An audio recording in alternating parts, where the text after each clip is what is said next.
ఆరోగ్యాభిలాషులందరికీ నా హృదయపూర్వక నమస్కారములు. 80-90 సంవత్సరాల వయసుకి కంటి చూపు కొద్దిగా మసక 40-50 సంవత్సరాల క్రితం జరిగేది. అందుకని పూర్వం రోజుల్లో ముసలివారు కూడా సూది దారం తీసుకుని అందులో ఎక్కించి చిరిగిపోయిన బట్టలు కొట్టడం, పూలు కొట్టడం ఇట్లాంటివి చేసేవారు. ఆ ఏజ్లో కూడా కళ్ళు కనిపించేవి. కానీ ఈ రోజుల్లో చిన్న వయసు పిల్లల నుంచి కంటి చూపు మసక రావటము, కొంతమంది దూరపు చూపు ప్రాబ్లం రావటం, మయోపియా ఇట్లాంటివి ఎక్కువ కనపడుతున్నాయి. దూరపు చూపు లేకుండా ఇబ్బంది పడటానికి, మయోపియా సమస్యకి సెల్ ఫోన్లు, ల్యాప్టాప్లు ఇట్లాంటి వాటిని ఉపయోగించే విధానంలో లైట్ వేసి ఉపయోగిస్తున్నామా, అసలు ఏమి లైట్ లేకుండా ఫోన్ మాత్రమే, ఫోన్ లైట్తోనే చూసుకుంటున్నామా అనే దాన్ని బట్టి ఈ మయోపియా వచ్చే సమస్య ఆధారపడుందని శాస్త్రవేత్తలు పరిశోధన చేశారు. ముఖ్యంగా ఈ ఆసియా దేశాల్లో 90% మందికి పైగా ఈ మయోపియా సమస్య అంటే దూరదృష్టి, దూరం ఉన్న వస్తువులు కనిపించవు, దగ్గరనే బాగా కనిపెడుతుంటాయి.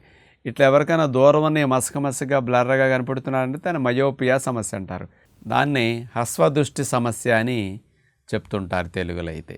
మరి దీనికి లైట్ లేకుండా ఫోన్లు, స్క్రీన్లు చూసేదానికి, లైట్తో చూసేదానికి ఏమిటి తేడా అనేది ఈ అధ్యయనం అంతా చేసిన వారు న్యూయార్క్ స్టేట్ యూనివర్సిటీ పరిశోధకులు అన్నమాట.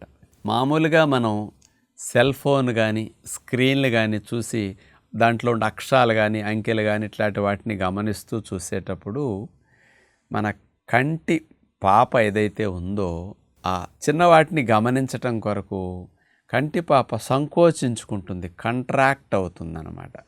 ఎక్కువసేపు ఈ కంట్రాక్షన్ ఉండేసరికి కంటి పాప నిదానంగా దెబ్బతిని దూరదృష్టి ప్రభావం మనకు వస్తుంది. ఇక్కడ ఈ సంకోచించుకోవటం అనేది లైట్ లేకుండా సెల్ ఫోన్లు చూస్తున్నామా, చుట్టుపక్కల వెలుతురుండి సెల్ ఫోన్ చూస్తున్నామా, స్క్రీన్ చూస్తున్నామా అనే దాన్ని బట్టి కూడా సంకోచించుకునే విధానంలో వ్యత్యాసం ఉంటున్నదని గమనించారు ఈ పరిశోధకులు. ఉదాహరణకి మీరు డే టైం వెలుతురులో లేకపోతే అన్ని లైట్లు రూములో వేసుండి మీరు సెల్ ఫోన్ చూస్తున్నారనుకోండి, అప్పుడు ఈ సైడ్ అంతా లైట్ ఉండటం వల్ల సెల్ ఫోన్ చూస్తున్నప్పటికీ కూడా కంటి పాప ఎక్కువగా సంకోచించుకోవాల్సిన అవసరం రావటం లేదు. అంచేత మయోపియా సమస్య రాకుండా కొంతవరకు ఇట్లా హెల్ప్ జరుగుతున్నది. అదే ఏమీ లేకుండా బెడ్రూమ్లో అన్ని లైట్లు ఆపేసి అందరు పడుకున్నారులే, ఇక నాకు నిద్ర రావట్లేదులే అని ఒక సెల్ ఫోన్ లైట్లోనే మనం ఆ స్క్రీన్ చూస్తూ ఒక గంట కాలక్షేపం చేసిన, అలాంటప్పుడు ఆ చిన్న చిన్న వాటిని కంటి పాప తెలుసుకోవటం కోసం గమనించటం కొరకు ఆ కంటి పాప సంకోచించుకునే ప్రక్రియ ఎక్కువ మొత్తంలో సంకోచించుకుంటున్నదట. ఎక్కువ మొత్తంలో సంకోచించుకుంటే కంటి పాప తక్కువ సమయంలో ఎక్కువ స్ట్రెయిన్ కంటి పాప అవుతున్నదట. అంచేత ఈ మయోపియా రావటానికి, కంటిపాప సంకోచించటానికి సంబంధం డైరెక్ట్గా ఉంది.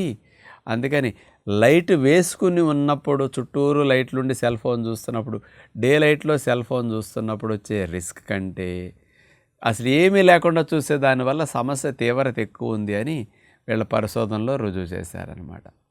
మరి కొంతమందికండి ఇక నాకు తప్పదండి, ఆ చీకట్లోనే చూడాల్సి వస్తున్నది అనుకున్నప్పుడు ఈ కంటిపాప డ్యామేజ్ అవ్వకుండా కాంట్రాస్ట్ రిడక్షన్ లెన్సెస్ ఉంటాయి. అది కంటి డాక్టర్ యొక్క సలహా మేరకు వాళ్ళని సంప్రదించి అలాంటి లెన్సులు వాడుకుంటూ కనుక మీరు చీకట్లోనూ లేకపోతే ఎప్పుడన్నా స్క్రీన్ చూడాల్సి వచ్చినప్పుడు ఇది వాడితే డ్యామేజ్ అవ్వకుండా కంట్రోల్ చేయడానికి కొంత అవకాశం ఉంటుందని సూచన చేశారు. తప్పదనుకున్న వారికి, అవకాశం ఉన్న వారికి లైట్లన్నీ ఉంచుకుని సెల్ ఫోన్ చూడటమే మంచిదని వీళ్ళ సలహా అన్నమాట.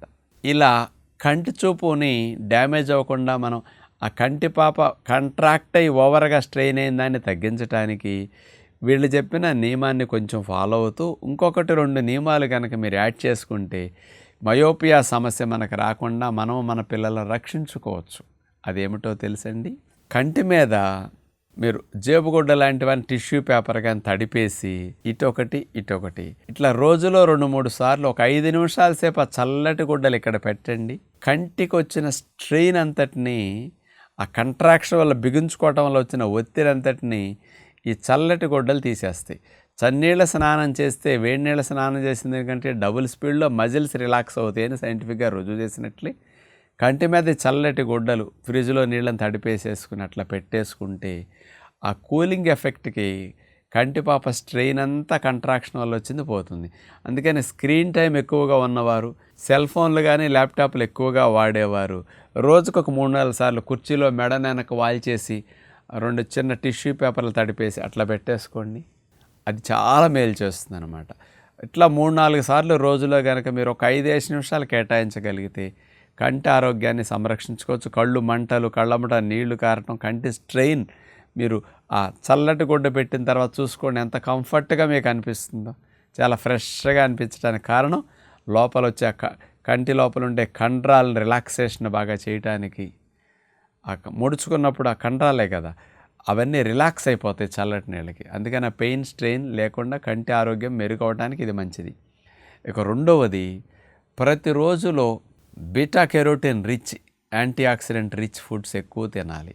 ఆ బీటా కెరోటిన్ రిచ్ డైట్స్ అంటే క్యారెట్ జ్యూస్ ఎక్కువగా తీసుకోవటం, ఆ జ్యూస్లో మునగాకు పొడి, కరివేపాకు పొడి ఇట్లాంటివి కొద్దిగా ఎక్కువ ఉపయోగించడం చాలా మంచిదన్నమాట. దీనితో పాటు న్యాచురల్ ఫ్రూట్స్ కానీ డ్రై ఫ్రూట్స్ కానీ ఇట్లాంటి ఫ్రూట్స్ ఎక్కువగా తీసుకోవటం, ఒక 10-20% అన్న జ్యూసుల రూపంలో ఇట్లాంటివన్నీ పంపించడానికి ప్రయత్నం చేయండి. అటు ఫ్రూట్స్ ఇటు జ్యూసులు ఇవి తీసుకుంటూ రెగ్యులర్గా మధ్యాహ్నపూట భోజనంలో ఆకుకూరలు ఎక్కువగా తీసుకుంటుంటే అందులో ఉండే విటమిన్ ఏతో పాటు యాంటీ ఆక్సిడెంట్స్ ఎక్కువగా ఉండి మన కంటి ఆరోగ్యాన్ని, కంటిలో వచ్చే ఇన్ఫ్లమేషన్ని తగ్గించుకోవడానికి చాలా మేలు చేస్తుంటాయి అన్నమాట. మీకు కంటి చూపు పిల్లలకి లోపం రాకుండా ఉండాలంటే చూపును మెరుగు చేయటానికి, కంటి స్ట్రెయిన్ని తట్టుకునేటట్టు చేయడానికి ఐబాల్ ఎక్సర్సైజెస్ ఉంటాయి. అలాంటిది రోజు ఒక 5-10 నిమిషాలు ఎప్పుడన్నా ఉదయం కానీ రాత్రిపూట పడుకునే ముందు కానీ ఒక్కసారి చేశారంటే ఆ కంటి స్ట్రెయిన్ అంతా బాగా తగ్గి కంటికి బ్లడ్ సప్లై 2 అయ్యేటట్టు ఈ ఐబాల్ ఎక్సర్సైజెస్ బాగా చేస్తాయి అన్నమాట. అలాంటివి చేసుకుంటూ ఉంటే ఈ మయోపియా అనే సమస్య మనకు రాకుండా రక్షించుకోవటానికి ఇది చాలా బాగా ఉపయోగపడుతుంది అన్నమాట. అంటే ఈ ఆసియా దేశాలకు 90% మంది పైగా వచ్చే అవకాశం ఉంది అనేది మనం వాడే విధానాన్ని బట్టే చెప్తుంటారు కదా. అంచేత నైట్ టైం ఎక్కువ స్క్రీన్లు వాడేవాళ్ళు ఇండియాలో ఎక్కువ ఉంటారు. 11-12 దాకా చూస్తూనే ఉంటారు. దీనివల్ల ఎక్కువ నష్టం ఇక్కడ జరుగుతున్నది. అలాంటి నష్టాన్ని నివారించుకోవడానికి ఇలాంటి ప్రికాషన్స్ కొన్ని తీసుకుంటే మంచిదని విజ్ఞప్తి చేస్తూ నమస్కారం.